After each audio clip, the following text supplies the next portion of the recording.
Welcome to the Great Detectives of Old Time Radio. From Boise, Idaho, this is your host, Adam Graham. If you have a comment, email it to me, box13@greatdetectives.net. Give us a call, 208-991-4783, and become one of our friends over on Facebook, facebook.com/Radio Detectives. Well, I do want to encourage you to pick up your copy of All I Needed to Know I Learned from Columbo. We take a look at 7 great detectives, a little bit of information on their history, both in publication as well as on the screen and radio, and then we take a look at some life lessons that can be gathered from their stories. We've got some very interesting ones. Information management from Sherlock Holmes, time management from Nero Wolfe, and much more. And you can pick up your copy if you have Kindle. It's available right there in the Kindle store for you. If you have a Sony reader, it's available in the Sony store. For all others, you can go to smashwords.com, and we're hoping to see this get put into all stores shortly in terms of for ebooks. Now it's time for the very last adventure we have with Poirot. This one is titled The Bride Wore Fright.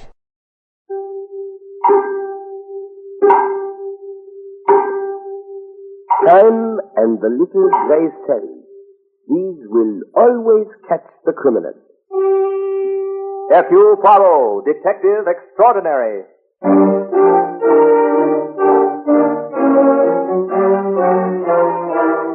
From the thrill-packed pages of Agatha Christie's unforgettable stories of corpses, clues, and crime, Mutual now brings you, complete with bowler hat and magnificent mustache, your favorite detective, Hercule Poirot, starring Harold Huber in The Bride Wore Fright.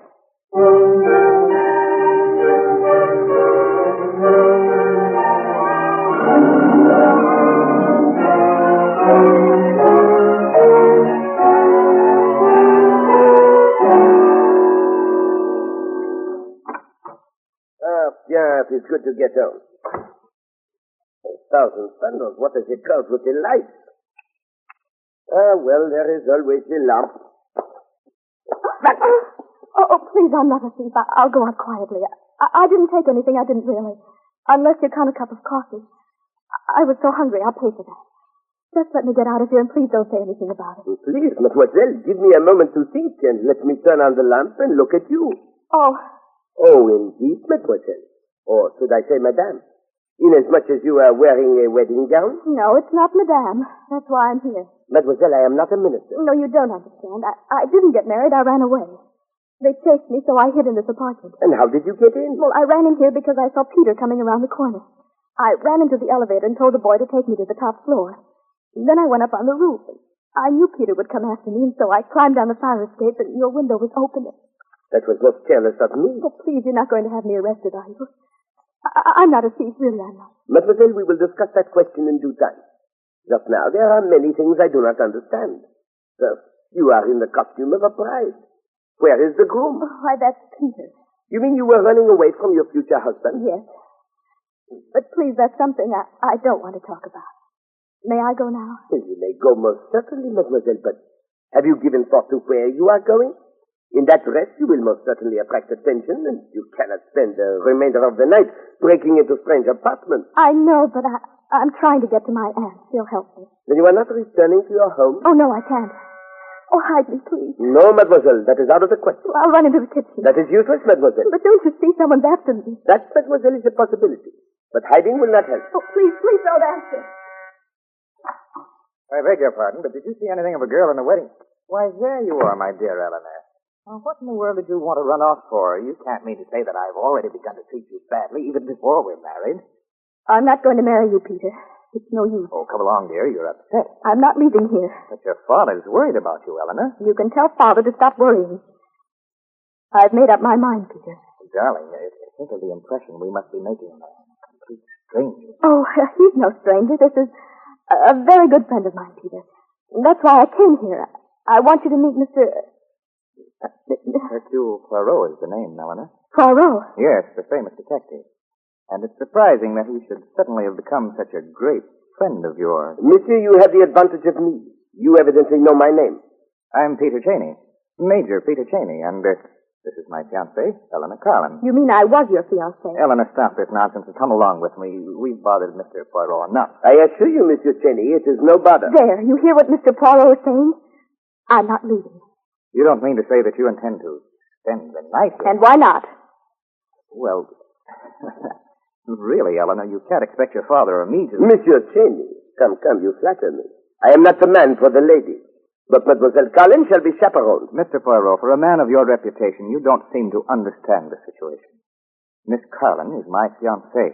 Monsieur, it is you who does not understand me. This young lady evidently wishes not to be your fiancée.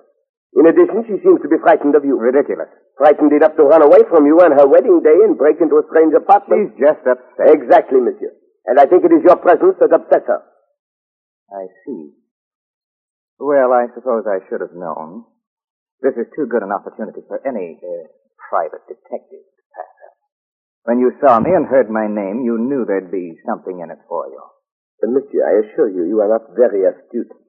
Mademoiselle Carlin, would you be kind enough to telephone your aunt and ask her to stay with you? I certainly will.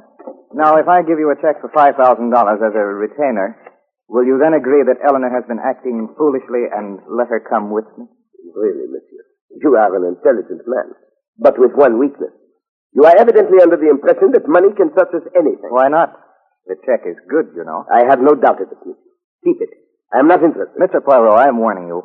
You're making a big mistake. Mr. Poirot, my aunt isn't in. She doesn't answer. In that case, mademoiselle, we shall have to find another chaperone, eh? I'm Peter Cheney, the big game hunter. Does that mean anything to you? Only that you like to kill animals, monsieur. I've spent most of the last years in South America. The war raised the devil with big game hunting in Africa. I imagine the war must have interfered considerably with your pleasure. You have my condolences, monsieur. Excuse me. Police headquarters. Stevens speaking. Ah, Monsieur Stevens, I have a favor to ask of you. Oh, sure, Poirot. Anything at all short of murder. Well, this is most simple, mon ami.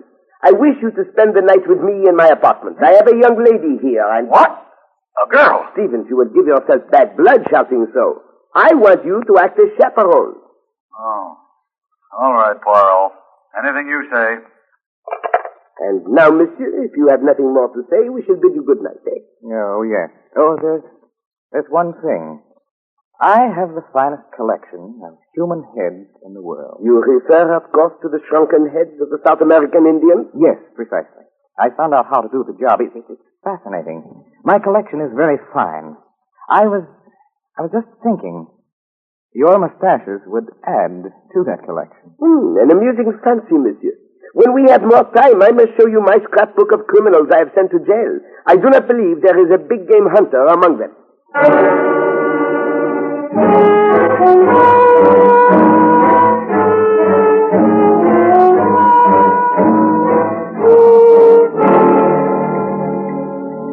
Well, at least I'm getting a good breakfast out of this, Poirot. What's the matter? You're not eating. I am worried, mon ami. Now, look, Poirot, you've done enough for Miss Carlin already. She's going over to her aunt's this morning, and that's all there is to it. I only wish you were right, mon Dieu. Monsieur Cheney will not let go so easily. Well, I still don't see what you can do about it. After all, it isn't a crime to want to marry a girl. Good morning, Mr. Poirot. Oh, Inspector Stevens. Good morning. I want to thank you for being so kind to me. That smells good. And it is good, mademoiselle. Come, sit down. And Okay. this time you can drink coffee and not worry about being taken for a thief, eh? Yes, monsieur? Eleanor, I'm surprised at you. To think that my daughter would disgrace me by running away from her wedding and making a public exhibition of herself is shameful. Good morning, Eleanor. Oh, Peter, you too? Well, young lady, Father, I'm sorry. I know that what I did was pretty bad. I should have refused to go through the wedding in the first place. but why? What possible objection can you have to Major Cheney? Only that I'm not in love with him, Father. And I should think that would be enough reason for any father not to force his marriage into any marriage. I'm sure you'll learn to love me, Eleanor. Oh, nonsense. The girl doesn't know her own mind. She's much too young. I'm old enough to be able to make up my own mind as to whom I want to marry. I'm over 21, and you can't make me marry anyone I don't want to. Eleanor, I want you to come home and talk this over with me reasonably. I'm sorry, Father. I know that Peter can ruin you financially, and probably will if I don't marry him, which ought to be reason enough why you shouldn't insist that I do. Eleanor, I want you to come home with me now. I'm sorry, Father. I'm going to live with Aunt Susan. Let Eleanor do what she wants, Roger. I like a girl with a mind of her own. Don't worry. I'll change it. Well, that's very decent of you, Peter. And as for you, gentlemen, you meddling, interfering French busybody... Monsieur Sidolin, that I will not tolerate. I'm not French. I'm Belgian. And you! Since when do the members of the New York police force interfere between a father and a daughter? Huh? Well, I Mr. Cullen, Inspector Stevens spent the evening with me as my invited guest, which is a good deal more than I can say for either yourself or Monsieur Cheney. His presence here was in a friendly, not an official capacity. Come along, Roger. I don't think we're wanted. Oh, by the way, Inspector, if anything should happen to Mr. Poirot, anything violent, I mean, I trust that you will then be present in your official capacity. Good day, gentlemen.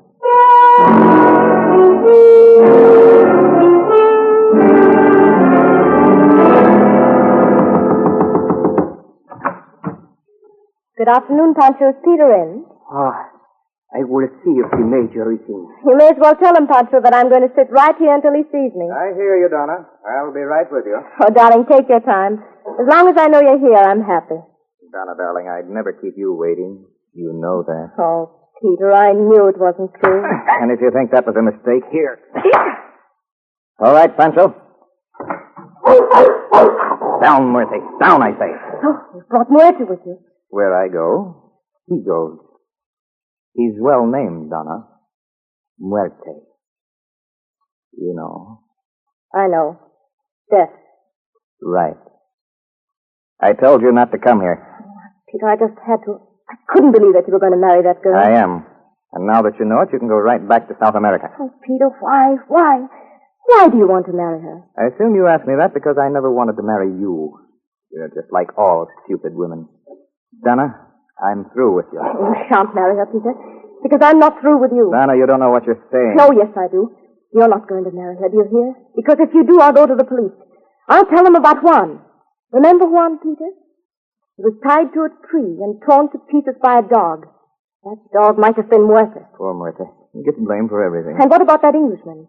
What was his name? Gibson, that's it. He died of a broken neck. You're very good with a bullwhip, Peter. An expert, aren't you? You'd actually go to the police and tell them, Donna? I will. I swear I will if you kick me out. Donna, you really love me. Well, we'll have to be careful, but we can arrange something. Anything, Peter, anything you say. I'll tell you what. Tonight I have something urgent to attend to. You meet me in Central Park late, about, say, 2:30, near the reservoir. Why so late? Are you... Because I won't be through until then.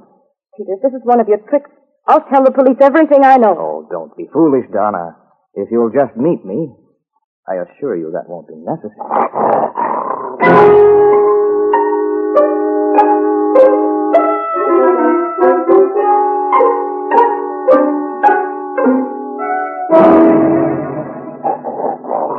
Easy now, Muerte. Easy. Wait, boy.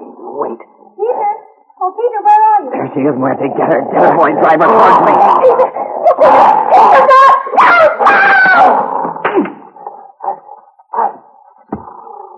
Muerte, quiet. Heel, boy, heel. Good dog. That's a fine dog. Come on, boy. Now we can go home.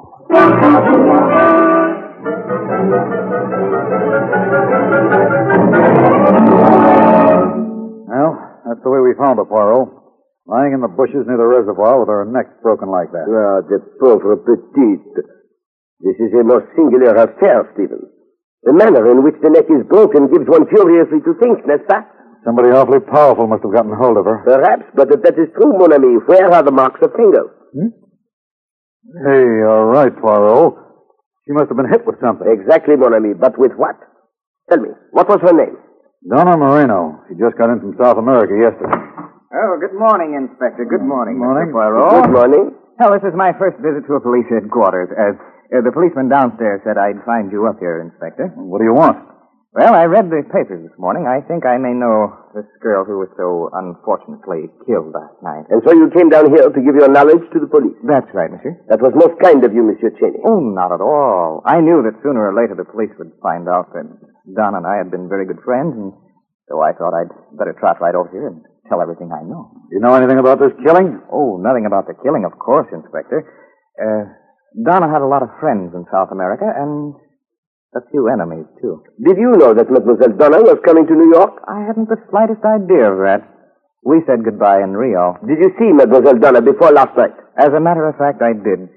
She called on me yesterday afternoon. And you had a quarrel? Oh, nothing could be further from the truth. She'd heard about my unfortunate experience at my wedding, and she came to sympathize with me. It is terrible, n'est-ce pas, that such a fine, sympathetic young lady should have met death in such a horrible manner? It's awful that she died at all, but tell me, how did poor Donna die? Her neck was broken by some instrument. Snapped like a matchstick. Monsieur Cheney, do you know anything about the bullwhips used by some of the gauchos in South America? Oh, I should say I do. Why, I'm an expert with a whip myself. That is most interesting, monsieur. I'll say it is. This girl died about 2:30 this morning. Just where were you last night, Major Cheney? I thought you might ask me that, so I took the liberty of bringing my servant, Pancho, with me. Oh, Pancho. See, Major. Pancho, tell these gentlemen where I was last night. Major Cheney had dinner at home and never left his house. I sat with him in the library until midnight. I don't care about midnight. Where was he at 2:30? Major Cheney was in bed, asleep. You have no way of knowing that. You can tell me he went into his room, but you can't swear that he stayed there. It is permitted to contradict the inspector. Go right ahead, Pancho. Tell the truth. I sleep in the same room with the Major. I am a very light sleeper. I would have noticed if the Major had left during the night. He did not. You're willing to swear to that? I do not make these statements which are not the truth. Oh, well, gentlemen, I think that's all. Take care of yourself, Mr. Poirot. Evidently, there are some dangerous people loose in this town. For the first time, Monsieur Cheney, I find myself in complete agreement with you. Do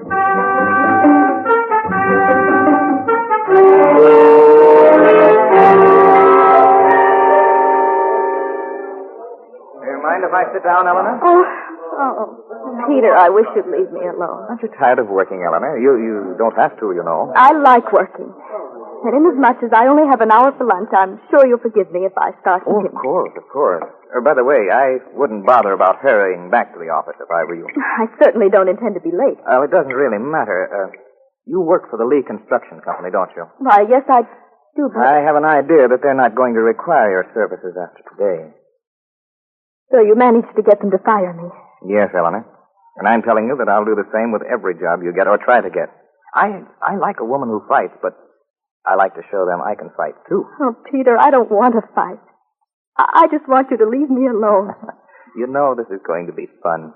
When I was in South America, I think I enjoyed the thrill of tracking an animal more than the actual kill. Peter, this isn't a game with me. I'm not going to marry you, and I'm not going to be tracked like any animal. No? Well, what are you going to do?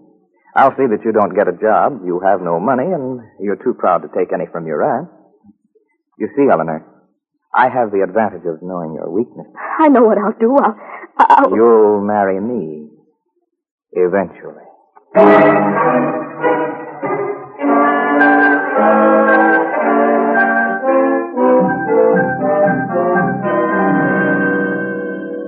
Poirot, I've sat in your apartment many times when we were working on a case, but I've never known as much as I do now and yet felt as helpless. Then you do know the murder of Mademoiselle Moreno, mon ami. Sure, don't you? Yes, it is a certainty. And the devil of it is we can't do a thing. I don't dare arrest that Cheney guy. I haven't got a case. That phony alibi is perfect. No alibi is perfect, mon brave. Monsieur Cheney is a murderer and he must be punished. Yeah, but how? Poirot, I tell you, the DA wouldn't even take the case to court. What have we got to go on? Well, the fact that Monsieur Cheney knows Mademoiselle Moreno, the fact that she visited him on the afternoon of her death, and the fact that Monsieur Cheney is an expert with a bullwhip, the weapon by which Mademoiselle Moreno was killed. Yeah, but all that's the flimsiest kind of circumstantial evidence. Put all that against his alibi, and we're licked. In this instance, mon cher Stevens, I agree with you. Can I afternoon, Mr. Poirot. Hello, Inspector. How do you do? Seems I come running to your apartment every time I'm in trouble. Yeah, Mademoiselle Carlin, it is a pleasure to have your company. Although the inspector and myself regret that you are in difficulty. It's Peter again. He won't let me alone. But I don't suppose you're interested in hearing about my trouble. But indeed we are very much interested. Now, careful, Poirot. I don't want to get sued for libel. That's something this Cheney guy is perfectly capable of doing. You mean Peter's in trouble with the police? That is just the point, mademoiselle. Monsieur Cheney is not in trouble, but he should be. Why? What has he done? First, what has he been doing to annoy you? Well, he's gotten me fired from my job and threatened to keep me from working. And he seems perfectly able to do it. Mrs. Stevens, this Cheney must be checked. Yeah, but how? What has he done? He is a murderer, mademoiselle. Of that we are perfectly certain. But he is diabolically clever. He has found a simple way of committing murder so that we know he has done it, and yet we cannot prove it in a court of law. Now, please don't tell anybody, Miss Carlin. Oh, no. I can't tell you how we're going to handle him, though. He has an unbreakable alibi. Mon ami, he has, therefore we must break it. And I think I know how. Are you going to let me in on this? Most certainly, mon vieux. Mademoiselle, you say that Monsieur Cheney still wants you to marry him? Yes, and it frightens me. That I can understand, mademoiselle. But that makes me believe that we can start to begin to arrive in the vicinity of somewhere. I beg your pardon? What did you say? Carlin, that means he has an idea. Exactly, mon cher Stevens. The little gray cells have found a way. What are you going to do? First, I am going to the Museum of Art, mon vieux. And if I find what I seek, then I go to pay a call on Monsieur Cheney.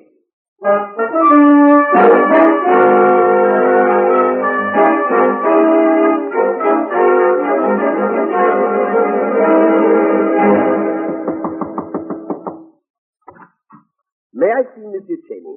Oh, this way, senor. Ah, Mr. Poirot, this is a surprise. I'm glad to see you. Monsieur Cheney, you have been a great deal in my thoughts. I'm sure I have, and you in mine. Would you care to see my collection of heads? It's even finer than the one in the Museum of Art. But I should enjoy that immensely, monsieur. Oh, they're right in this other room. And while we are examining the collection, we shall talk, eh? Of course, of course. What about? Murder? You have said it, monsieur. Now, here's a head I'm particularly proud of. It's the head of a man named Juan who died in a most peculiar circumstance. Some animal had chewed him almost to pieces, yet you can hardly see the trace of a scar. Perhaps he was murdered, monsieur. Well, now, what makes you say that? Down, Murphy. Stay back. It seems that so many things about you, Monsieur Cheney, bring murder to my mind. Even your dog is named Death. That's because he's dangerous, Mr. Poirot. I always think people should be warned. Don't you? But of course. And did you warn poor Mademoiselle Donna, monsieur? Well, now, why should you think I had anything to do with Donna's death? I do admire the way it was done, though, quickly and efficiently. I understand you have been annoying Mademoiselle Carlin. I thought we were going to talk about murder. Oh, now, here's another fine example of the art of shrinking human heads. Murder and marriage, monsieur.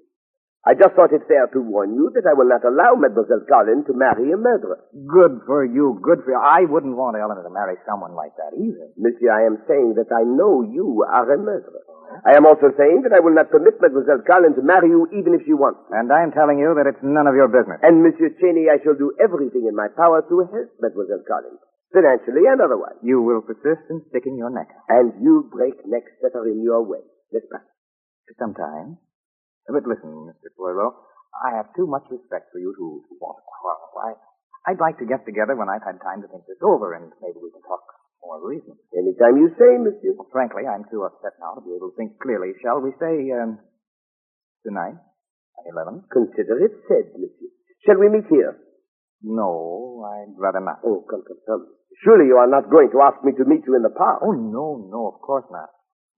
I don't think you would anyway.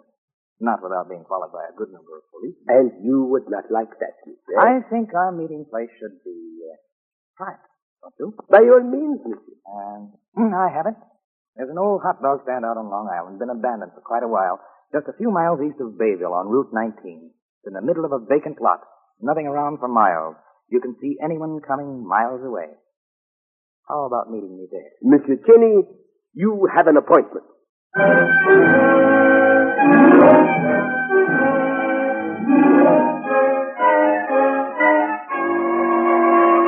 But, Poirot, I don't like it. I cannot say, mon ami, that I am pleased at the idea myself, but it must be done. But you won't even let me have Collins trail you. It is useless, monsieur.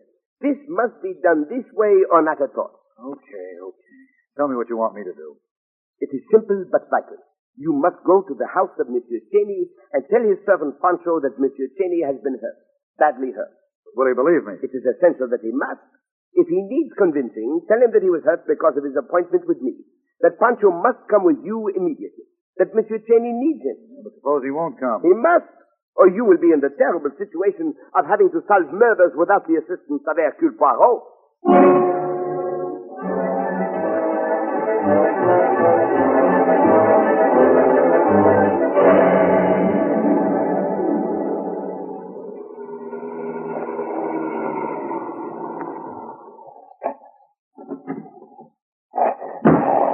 Easy, Muerte.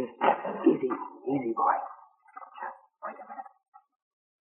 Bonsoir, Monsieur Cheney. Is that you? Down, Muerte. Down. Good evening, Mr. Poirot. I'm glad to see you came alone. Don't stay so far away. Come up a little closer. I do not like the actions of your dog, Monsieur. No? Well, I don't think he likes you either. Get him, Muerte. Get him. Come, Monsieur Cheney. That was stupid of you, eh? Did you think I would come unarmed to meet you? I'm glad to see the pistol in your hand. Hey, may I congratulate you, Monsieur? You are most expert with that whip. Thanks. Start running, Mr. Poirot. I always like to give the ones I hunt an even break. In this case, Monsieur, you are doomed to disappointment. I shall not run. If you think you can break my neck with that whip, I am unable to stop you. But I warn you, Monsieur Cheney, you will die for it. And that takes care of you, Mr. Poirot.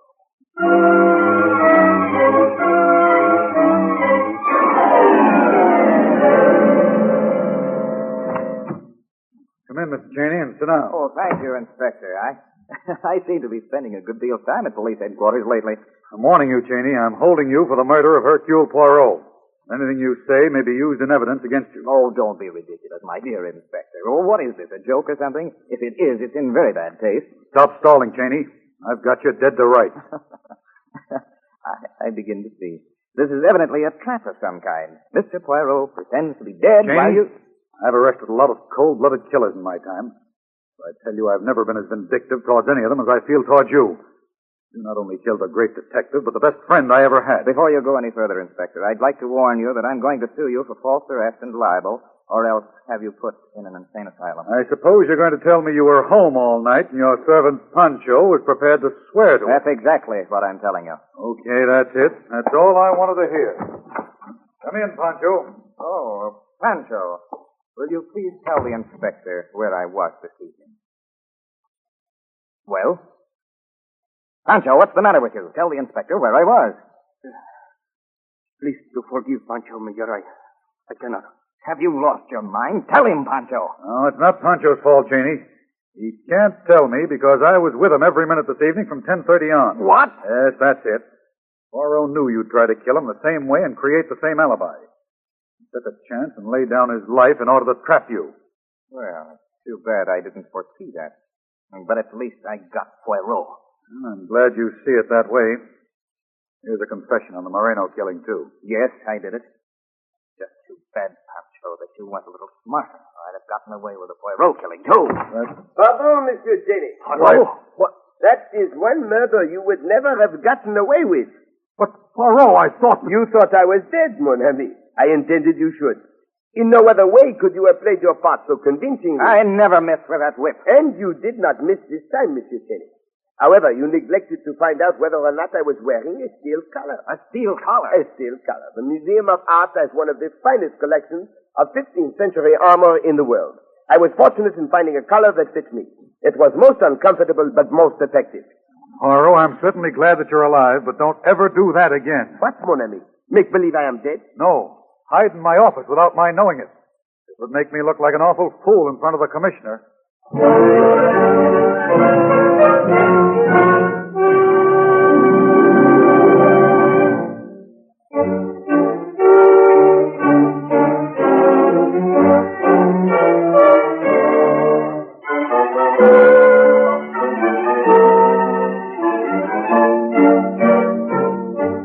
Be sure to listen Listen next week when Agatha Christie, America's favorite mystery writer, brings you her favorite detective, Hercule Poirot, starring Harold Huber in The Letter and the Mad Woman.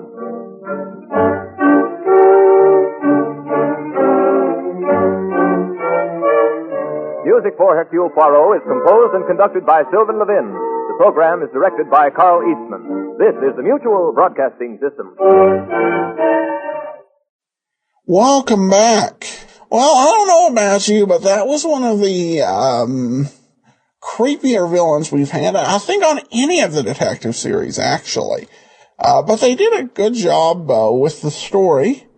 And though I don't know if I've ever heard of, I've never seen anything, I don't believe, where Poirot carried a gun. I'm not certain I've ever heard of him doing it anyway, but it was common sense precaution. Sometimes, he relies on the little gray cells, but sometimes the little gray cells tell you, danger ahead.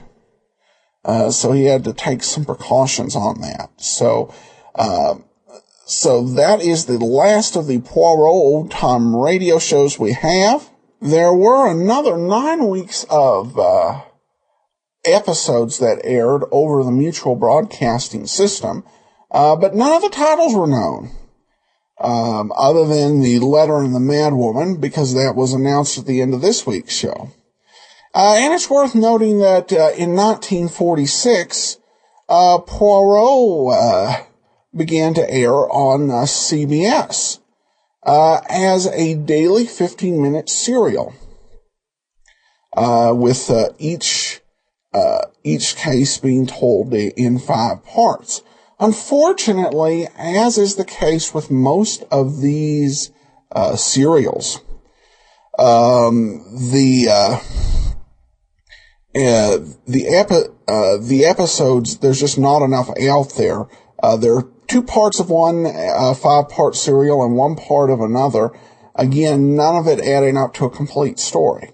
So next week we're going to be moving on to Crime on the Waterfront. So join us for that then. We do have, one listener question. D. Cody asks, "Hey Adam, what radio show did Frank Sinatra play a detective in?" The answer is Rocky Fortune. Now, old-time radio experts will be quick to note that he was not technically a detective. He was just a guy who worked a bunch of odd jobs, didn't hold onto them very long, and each job he was on, whether it was a steward on a boat or a messenger boy, somehow he would find himself in the middle of a mystery, because that was just Rocky Fortune's luck. Or Rocky Fortune's fortune, I guess. But we count him here, and we'll be doing that series eventually. So, all right, well, thanks for your question. That will do it for today. We will be back tomorrow with Let George Do It. Join us back here next Tuesday for Crime on the Waterfront. In the meanwhile, send your comments, box 13 at greatdetectives.net. Follow us on Twitter at Radio Detectives and give us a call, 208-991-4783. But from Boise, Idaho, this is your host, Adam Graham, signing off.